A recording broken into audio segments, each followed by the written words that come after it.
Assalamualaikum, salam sejahtera. Saya Nazri Kaha. Ini analisis awani langsung sempena pilihan raya kecil Cameron Highland P78.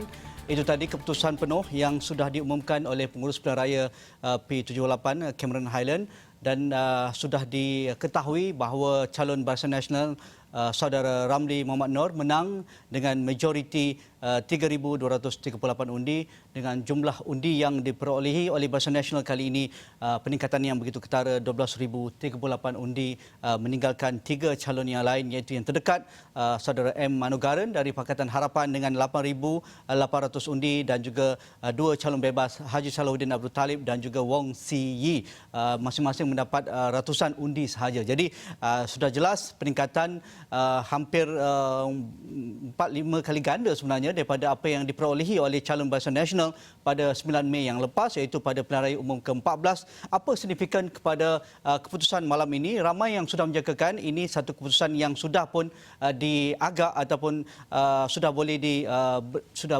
orang kata pun dikenal pasti bahawa merupakan kawasan yang status quo-nya oleh Barisan Nasional sejak 3-4 pilihan raya umum yang lepas, tetapi agak signifikan juga kerana selepas pertukaran kerajaan pada 9 Mei iaitu Kerajaan Persekutuan beralih buat pertama kalinya kepada Pakatan Harapan dan juga bagaimana rakyat menilai perjalanan ataupun prestasi Pakatan Harapan hampir 7 bulan ini. Jadi itulah yang menjadikan Cameron Highland begitu menarik untuk dianalisa. Dah lama tak juga tak tampil ke Esrawani selepas 9 Mei yang lalu iaitu Dr. Sharifah Syahirah Said Sheikh dari KUPTM. Apa khabar, Doktor? Alhamdulillah. Sihat, sempat ke Cameron Highland nampaknya dah seminggu dua ini? Sempat ke. Okey, nanti kongsi ya. Okey, di ujung sana Dr. Anwar Shah Bali Muhammad dari Universiti Putra Malaysia, seorang penganalisis politik juga yang selalu menukilkan tulisannya di media-media arus perdana.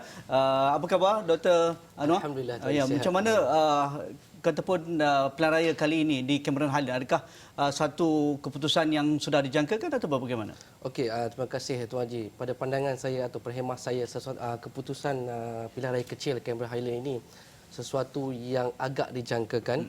Tetapi yang menarik di sini yang saya agak terkejut juga dengan perotosan turun mengundi yang agak tinggi iaitu setinggi 68%. Ya. Kita telah berhadapan dengan 5 pilihan raya kecil selepas daripada pilihan raya ke-14 dan 3 daripadanya bawah 50% iaitu di Sungai Kandis, di Sri Setia dan juga di Balakong. Manakala boleh dikatakan ibu skala pilihan raya di Port Dickson itu sendiri hanya 58% saja. Perkali ini kita ada peningkatan 10% iaitu sebanyak 68%. So ini satu ucapan terima tahniah kepada pengundi di Cameron Highlands sendiri yang menunjukkan satu mesej yang jelas kepada kita bahawa perlunya untuk mengundi. Kita belum dapat perincian peratusan mengundi di mana pusat daerah mengundi yang keluar lebih, yang keluar banyak, yang kurang keluar dan sebagainya. Kerana ini penting juga untuk kita menilai di mana undi yang diperoleh saudara Ramli Mohamed Noor itu. Tentang calon Barisan Nasional yang menang, adakah itu merupakan satu langkah yang paling bijak Barisan Nasional UMNO menampilkan hari pertama dah boleh katakan dah dapat poin pertama sebenarnya dan boleh terus kempen dengan baik dengan menampilkan calon sebegini? Terima kasih Tuan Haji. Pada khidmat saya, strategi yang dilaksanakan oleh Barisan Nasional begitu utuh sekali. Barisan Nasional melihat bahawa terdapat perubahan formulasi dari segi calon itu sendiri. Ini merupakan kerusi tradisi MIC sebenarnya. Betul. Dan juga calon yang bertanding MIC bertanding di kerusi inilah calon heavyweight semua. Kalau kita lihat Dato' Seri Dewa Mani, Pali Newell, Siwaraj dan kali ini ia bertukar kepada saudara Ramli iaitu penduduk tempatan itu sendiri. Sesuatu yang menarik apa yang dilihat oleh Barisan Nasional itu sendiri, mereka melihat pada populasi pengundi itu.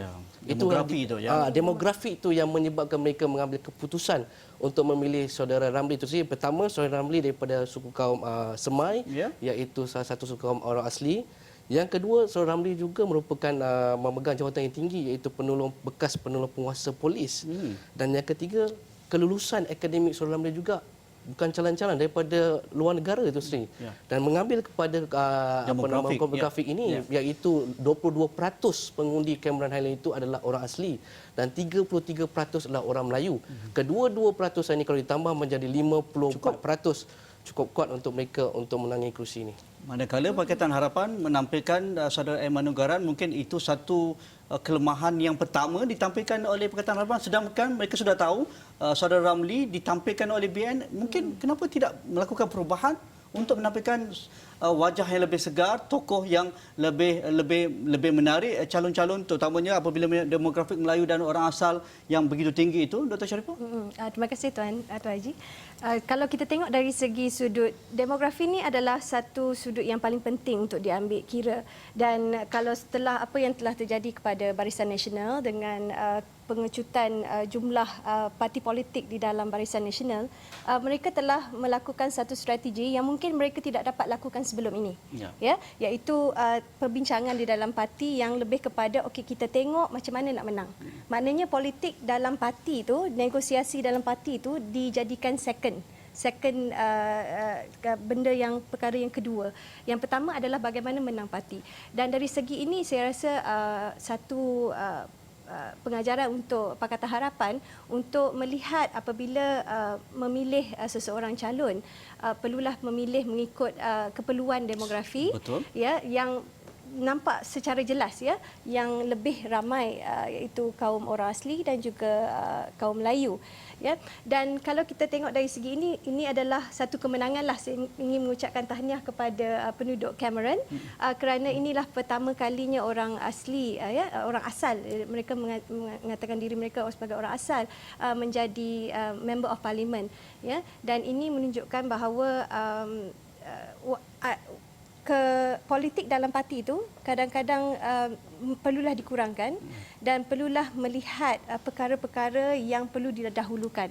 Contohnya seperti mahu suara golongan orang asal diketengahkan, dan nampak strategi itu menjadi.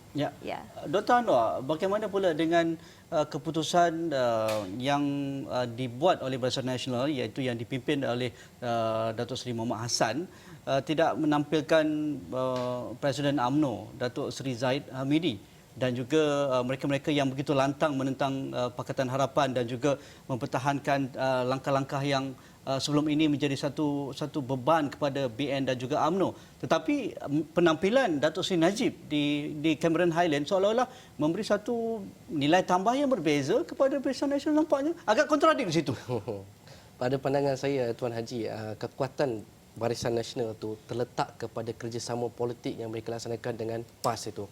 Sebab kalau kita ambil 3,000 atau 4,000 lebih undi yang terima oleh PAS sebelum ini, sekiranya berlaku 3 penjuru, maka kita menyaksikan ketidaktentuan kemenangan Barisan Nasional itu sendiri.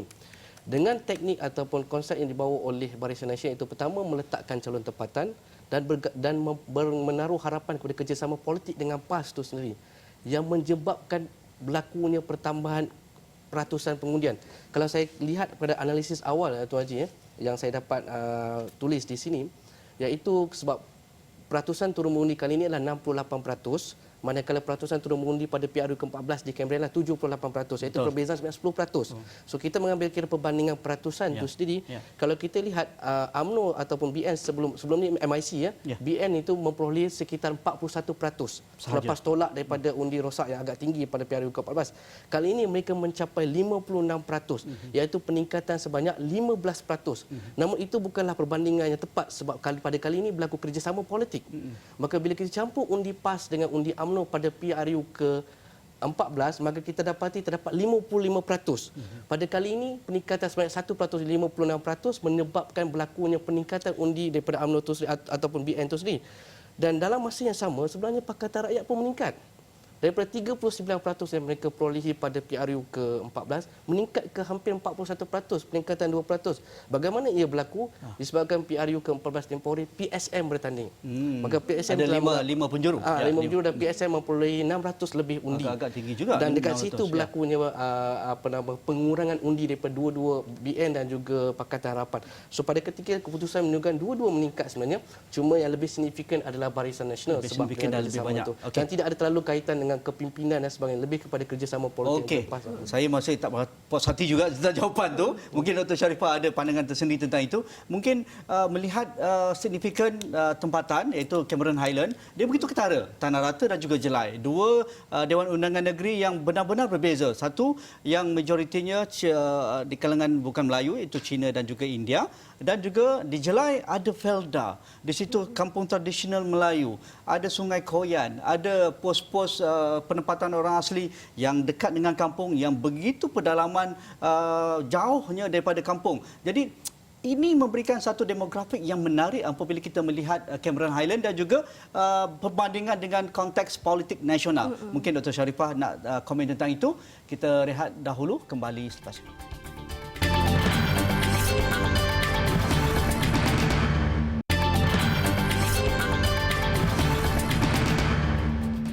Pahang dulu kan. Ya, kembali bersama kami dalam analisis pilihan raya kecil P78 Cameron Highland. Mungkin Dr. Sharifah, antara isu yang mendepani sepanjang kempen pilihan raya ini adalah hak orang asal, status orang asal ataupun orang asli yang sekitar 22%. Dan sebab itulah UMNO Barisan Nasional menampilkan calon pertama dari orang asli. Nak ataupun tidak, kita tidak hanya boleh bergantung pada saudara Ramli saja memperjuangkan hak orang asli. Tetapi selama ini seolah-olah kita menjadikan hak orang asli ini sebagai satu isu ketika pilihan raya saja. Memang betul mereka menjadi fixed deposit oleh setengah parti untuk mendapatkan undi setiap kali pilihan raya. Tetapi kenapa pilihan raya Cameron Highland ini menjadi mungkin satu loncatan besar bagaimana kita melihat pembangunan orang asli? Okey, kalau kita tengok dari segi pemilihan calon tu, ia telah menunjukkan bahawa orang asli diperkasakan, ya, dan diiktiraf, bukan diperkasakan. Mereka empower dalam identiti mereka sendiri, ya. Kita sebagai orang Malaysia, sepatutnya kita tidak boleh mengatakan bahawa orang asli perlu berubah, orang asli asal perlu ada pendidikan dan sebagainya. Itu adalah top down, ya. Tapi dari segi approach yang telah ditunjukkan oleh Barisan Nasional dan juga sebenarnya Pakatan Harapan juga, ya, menunjukkan sedemikian bahawa kami memerlukan orang asli untuk sama-sama membangunkan Malaysia. Bukannya orang asli asyik kena menerima dibantu saja, ya. Okey, maknanya tidak naratif itu tidak laku lagi sebenarnya. Kalau dan saya nampak bahawa dari segi ini pilihan raya ini telah menunjukkan mengiktiraf, ya, martabat orang asal, ya, sebagai satu golongan yang penting dalam pembangunan negara. Okay. Dan bagi saya ini adalah satu titik permulaan yang baik, dan saya amat berharaplah tidak ada pemimpin apabila melihat orang asli sebagai golongan yang memerlukan, golongan yang perlu bisa diatur-atur, kerana mereka sendiri mempunyai identiti mereka sendiri dan mempunyai gaya hidup sendiri yang mungkin tak sesuai dan juga kita tak selari dengan mereka kerana berbeza. Tapi kita perlulah memahami mereka dan melakukan perubahan ataupun apa yang mereka mahukan melalui persepsi mereka, bukan persepsi kita, ya, sebagai golongan majoriti. Bagaimana Prof. Siva memartabatkan hak maruah orang asli ini bergerak ke hadapan? Dan bagi saya, kita harus melihat perspektif orang asli dari orang asli.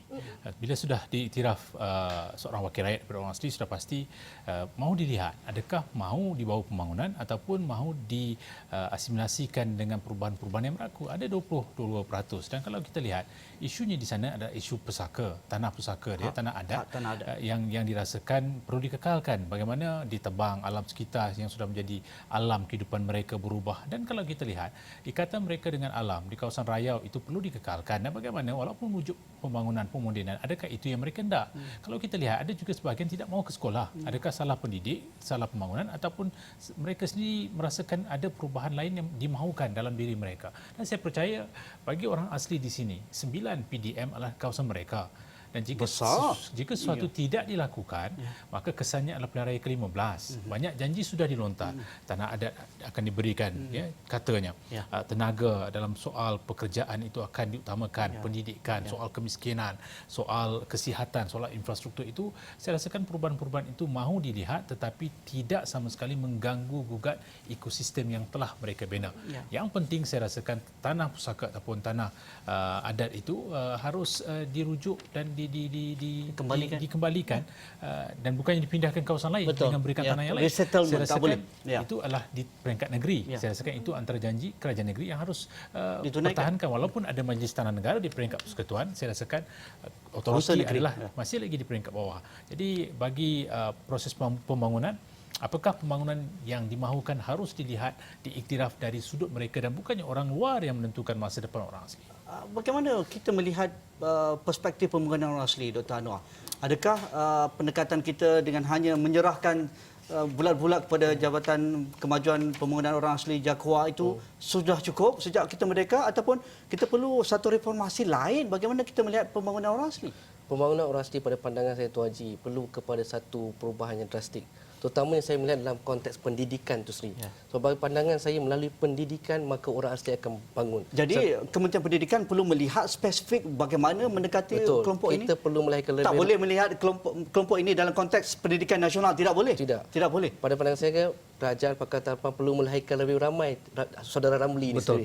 Itu kalau boleh mereka lakukan lebih besar kejayaan. Lebih ramai sebagaimana saudara Ramli yang belajar di United States dan sebagainya, education begitu baik sebab melalui pendidikan maka kita dapat membawa perubahan ekonomi dan sebagainya melalui pendidikan. Pada ketika ini pendidikan orang asli masih lagi ada peningkatan tapi tidak ada peningkatan yang signifikan yang dapat membawa mereka ke atas. Dan kalau kita lihat di universiti ada bilangan orang asli yang belajar dan mempunyai result yang cemerlang sebenarnya. Ada sebagainya mempunyai first class ijazah. Dan kerajaan, iaitu kerajaan Pakatan Harapan, mempunyai peluang 3 tahun 4 tahun ni untuk mengangkat yang 4 tahun untuk mengangkat martabat orang asli, memberikan ruang yang luas kepada orang asli pendidikan, dan mana tahu mereka bakal mengundi semula Pakatan Harapan pada PRU. Tiada mustahil. Okey, kita bergerak dalam konteks PRK Cameron Highland ni tentang reformasi pengurusan pilihan raya, Prof. Siva. SPR nampak begitu menjadi ataupun tembak kiri, tembak kanan. Harun ataupun begitu aktif sekali di laman sosial untuk menepis ataupun menjawab segala persoalan kehadapan tentang bagaimana pengurusan pilihan raya dalam era Malaysia Baru, dan ditunjukkan begitu berani sekali oleh SPR pada pilihan raya kecil Cameron Highland. Dan sebelum pilihan raya kecil ini bermula, dicanangkan bahawa ia mahu jadikan pilihan raya contoh yang paling bersih. Tapi hakikatnya ia tidak sedemikian rupa. Kenapa? Kerana banyak yang telah kita lihat tekanan ataupun banyak salah laku dan tidak ada tindakan yang diambil serta-merta. Ada kekangan, keterbatasan yang ditekan oleh Azharun sendiri. Undang-undang tidak berpihak kepada mereka. Undang-undang adalah kepada SPRM, kepada pihak polis dan sebagainya. Jadi untuk kehadapan kita harus melihat apakah bentuk acuan SPR yang mahu kita lihat dalam konteks negara kita. Perubahan sedang berlaku. Masalah dalam konteks negara kita ni, kita nak keputusan instan. Hari ini dibuat, besok juga kita nak lihat hasilnya. Itu sukar lakukan bila wujud beberapa perkara yang telah kita lalui. Tapi menarik ada perubahan, ada perubahan dan dibenarkan keterbukaan. Kita lihat ketelusan. Pertama kali kita dengar semua ini muncul. Malahan keputusan hari ini menunjukkan bahawa secara live dilakukan dan hasilnya juga begitu pantas. Jadi ini perubahan yang berlaku. Dalam bentuk fizikal mungkin boleh berlaku, tapi dalam konteks kekangan dari sudut undang-undang, mengambil masa lah. Dari segi sikap, di parlimen, dari segi penerimaan, masing-masing ada kepentingan yang mahu dijaga. Parti politik ada kepentingan mereka, masyarakat penyokong ada kepentingan mereka, dan sebagai pengundi kita melihat dari perspektif hak kita sebagai pengundi. Kita tidak melihat sebagai ahli parti politik, sebagai pemimpin. Jadi sudah pasti SPR perlu melakukan pembaruan reformasi secara menyeluruh yang bersesuaian dengan demografi geografi negara kita. Dato' Sharifah, dalam konteks itu apa yang perlu dilakukan dalam masa terdekat, short term, medium term dan juga long term? Undang-undang pastinya satu proses yang mengambil masa.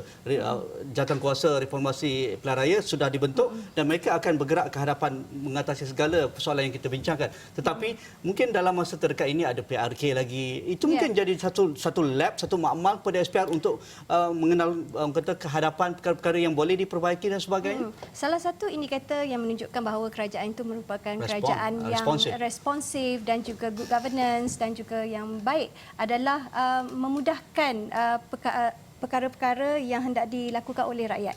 Ya, jadi kalau di sini saya amat berharap SPR boleh berfikir bagaimana hendak memudahkan dan menjimatkan kos pengundi-pengundi yang tinggal jauh daripada di luar kawasan tanpa balik, tapi boleh mengundi di kawasan-kawasan yang tertentu yang dekat dengan kawasan bandar dan sebagainya.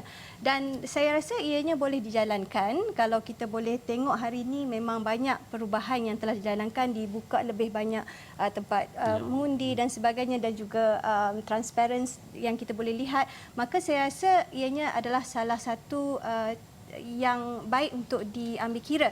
Dan bagi saya, walaupun kerajaan Pakatan Harapan atau Parti Pakatan Harapan pada kali ini tidak dapat satu keputusan yang memihak kepada mereka, tapi mereka perlulah buktikan bahawa dari segi servis delivery kepada penduduk di kawasan, walaupun yang kalah, tapi servis delivery yang baik, dan juga dari peringkat SPR also akan memberi servis delivery yang terbaik. Okey, Dr. Anwar, akhir sekali mungkin beyond Cameron Highland, apa yang boleh kita jangkakan, kerana dinamik Malaysia ni politik 24 jam. PRK coming soon ada di Semenyih.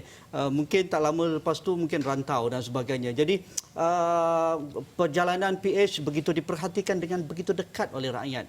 Biarpun mereka tahu peluang untuk menjelmakan segala yang diinginkan, apa yang dijanjikan itu mungkin satu mengambil masa yang agak lama kerana dengan keadaan negara dan situasi ekonomi global dan sebagainya. Tetapi beyond Cameron Highland ke hadapan.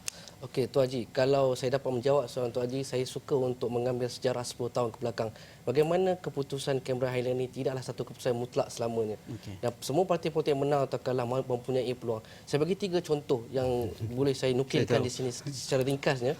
Yang pertama sekali kita lihat pada tahun 2007 di PRK Ijuk. Kalau misalnya kita lihat Tan Sri Khalid Ibrahim bertanding, Tan Sri Khalid kalah dengan calon daripada Barisan Nasional dengan 1,800 undi. Setahun berikutnya, Tan Sri Khalid juga bertanding. Setahun saja. Pada 2008, PRU, Tan Sri Khalid juga bertanding dan menang seterusnya menjadi Menteri Besar. Yang kedua, saya boleh bagi contoh di Parlimen Teluk Intan. Datuk Mah Siew Keong menang pada tahun 2014. PRK mengalahkan Dian Sofia dengan 200 lebih undi. Datuk Mah Siew Keong juga pada tahun 2018 kalah lebih daripada 11,000 undi, mana perubahan hampir 11,000 lebih yang swing daripada undi Mah Siew Keong mengundi kepada DAP. Yang salah satu contoh yang saya suka nukilkan juga Sungai Besar. Daripada saudara Budiman pada tahun 2016 menang dengan majoriti 9,000 lebih. 2 tahun berikutnya, hanya 2 tahun, kalah dengan 700 lebih. So bermakna rakyat memerhatikan, dinamiknya, cukup dinamik, dan hari ini belum tentu berjadi benda yang sama untuk 2 tahun atau 3 tahun terkait. Okey sekali, Prof. Siva. Dah seminit. Dan bagi saya yang perlu dilihat adalah apa yang berlaku dalam konteks politik arus bulan ini tidak tetap hari ini. Ramai sudah menjadi tidak menjadi ahli kepada parti politik. Mereka melihat pada isu dan juga itu yang sebenarnya akan mendominasi pemikiran politik dalam konteks masa depan negara kita, dan sudah pasti Semenyih akan menguji kekuatan sekali lagi, dan saya percaya itu juga akan dilihat dari sudut politik, keetnikan dan keagamaan yang mahu kita minimalkan. Tetapi sejauh manakah mampu diminimalkan jika sekiranya parti politik masih berterusan dengan elemen tersebut. Okey, akhir sekali 30 saat.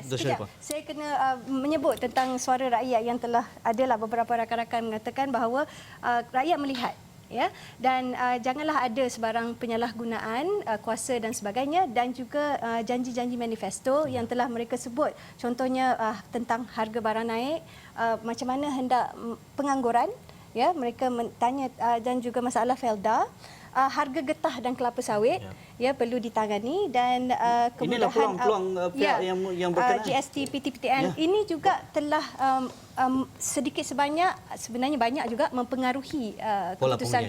Okey, menarik. Terima kasih Dr. Sharifah Shahira Sheikh dari KPTM dan juga Dr. Anwar Shah dari Universiti Putra Malaysia dan juga Prof. Siva dari USM, dan itu saja yang kita dapat simpulkan pada malam ini. Tetapi perjalanan Malaysia untuk menjadi sebuah negara yang hebat terus berlangsung, dan kitalah sebenarnya rakyat Malaysia yang berjumlah hampir 33 juta inilah yang akan menentukan di mana kehendak-kehendak yang mereka inginkan dapat dijelmakan oleh pimpinan politik. Bukan hanya kita berserah 100% kepada pimpinan politik untuk membuat keputusan untuk kita. Sekian, Assalamualaikum, insya-Allah kita jumpa lagi. Terima kasih.